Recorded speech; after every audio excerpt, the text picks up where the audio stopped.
Bismillahirrahmanirrahim. Assalamualaikum warahmatullahi wabarakatuh. Apa kabar teman-teman semua? Semoga selalu dalam keadaan yang baik. Pada sesi kali ini kita akan membahas tentang pengendalian dan pemantauan risiko.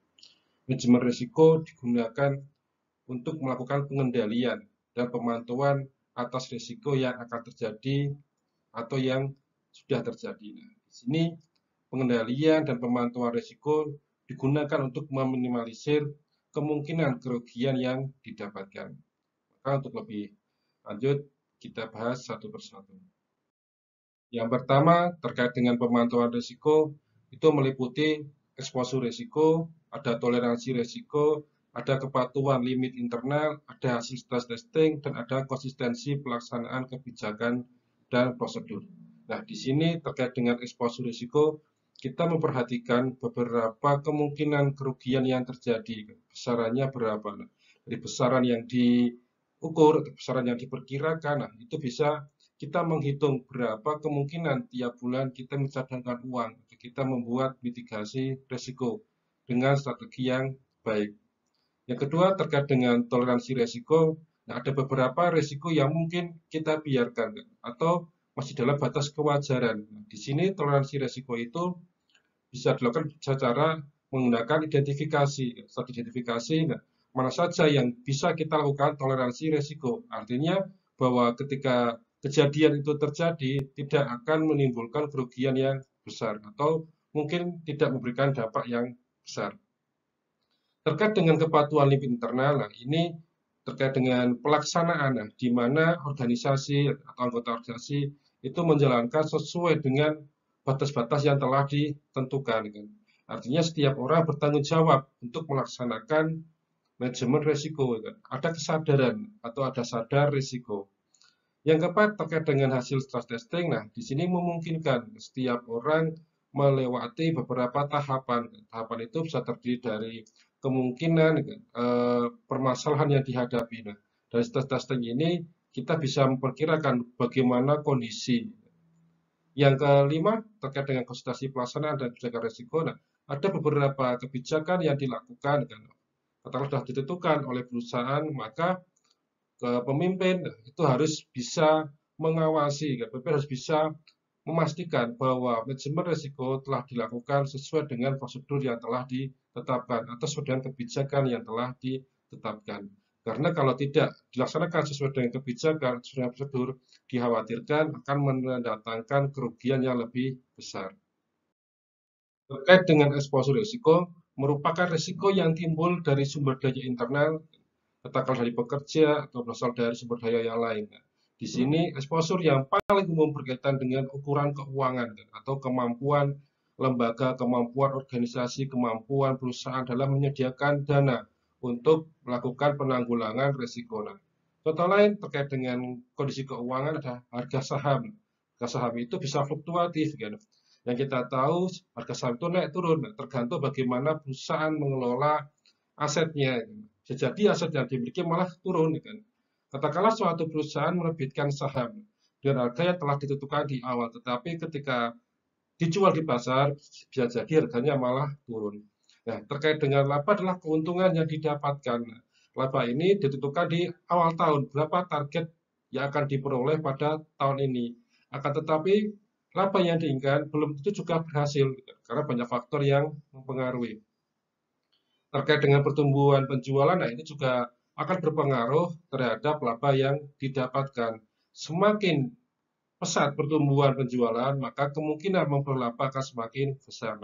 Ada sebuah serangkaian proses yang melibatkan banyak bidang, sehingga laba yang diinginkan itu bisa tercapai.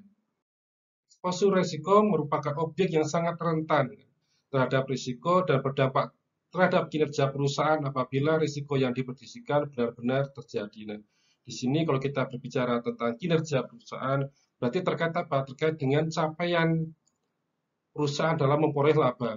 Kinerja perusahaan diukur dari berapa banyak keuntungan yang didapatkan. Atau pada bidang yang lain sering disebut dengan kinerja keuangan. Katakanlah kalau risiko itu terjadi sangat besar, maka akan berdampak terhadap kerugian perusahaan sehingga kondisi keuangan perusahaan bisa terganggu. Bentuk-bentuk exposure secara umum meliputi biaya yang terlalu tinggi. Katakanlah untuk sebuah penanggulangan risiko kita membutuhkan biaya yang sangat besar. Yang kedua, ada pendapatan yang cacat atau pendapatan tidak sesuai dengan apa yang diharapkan. Yang ketiga, ada kerugian akibat kehilangan aktiva, atau kita mengalami beberapa kerugian sehingga asetnya berkurang.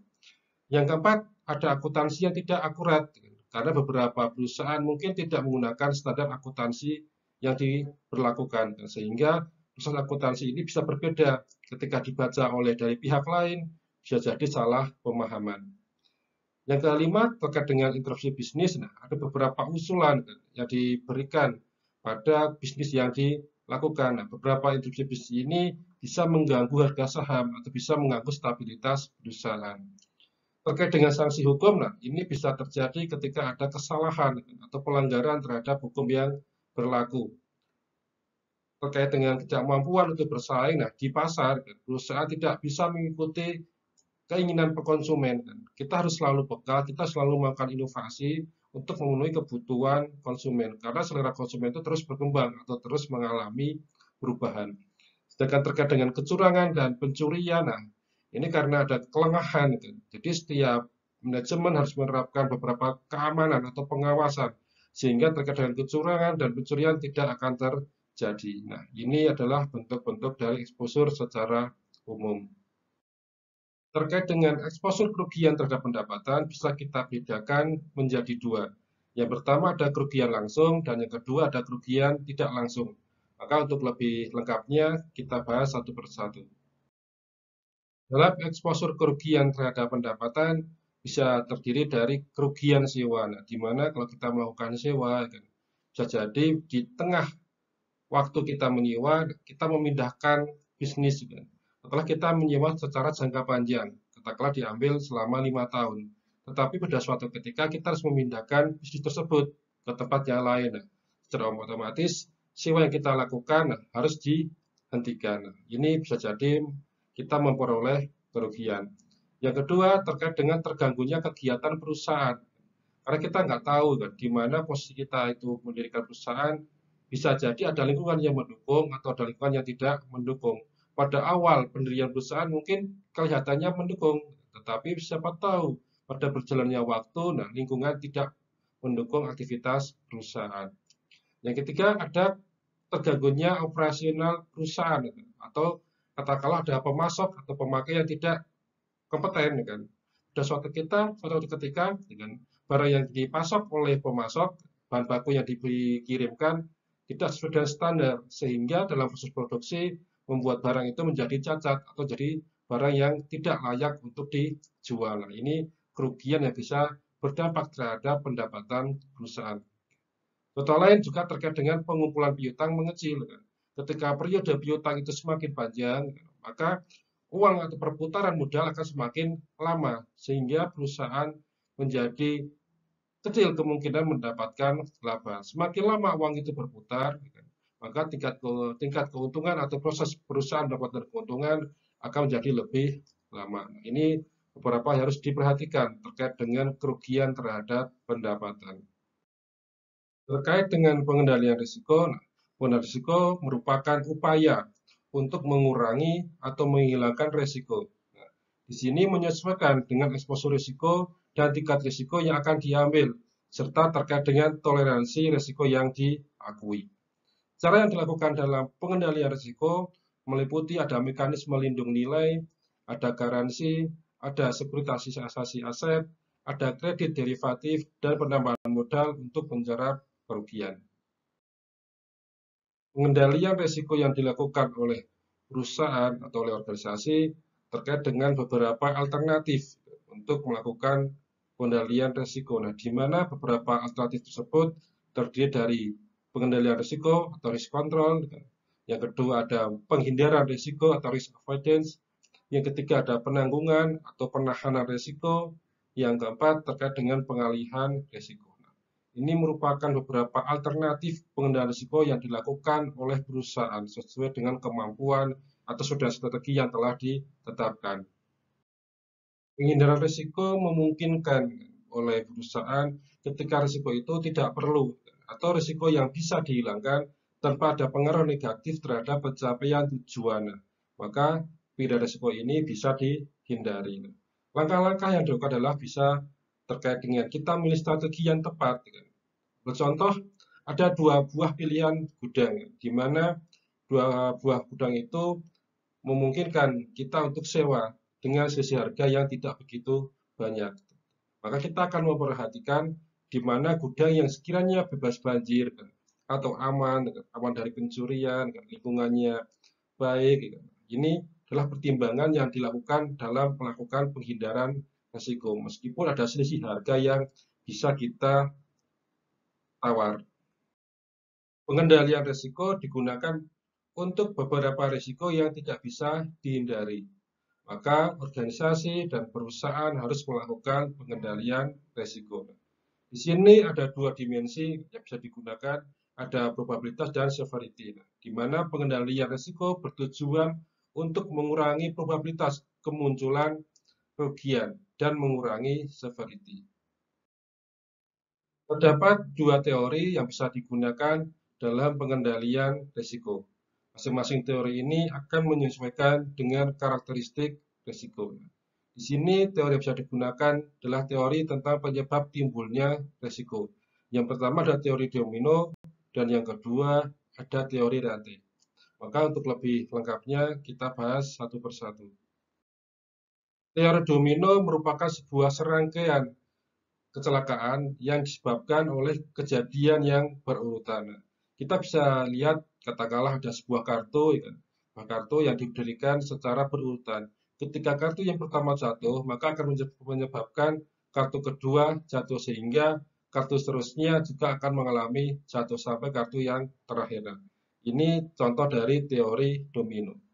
Ada 5 tahapan dalam rangkaian kecelakaan menurut teori domino. Yang pertama, ada lingkungan sosial dan faktor bawaan yang menyebabkan seseorang berperilaku tertentu. Yang kedua, ada personal fault atau kesalahan individu.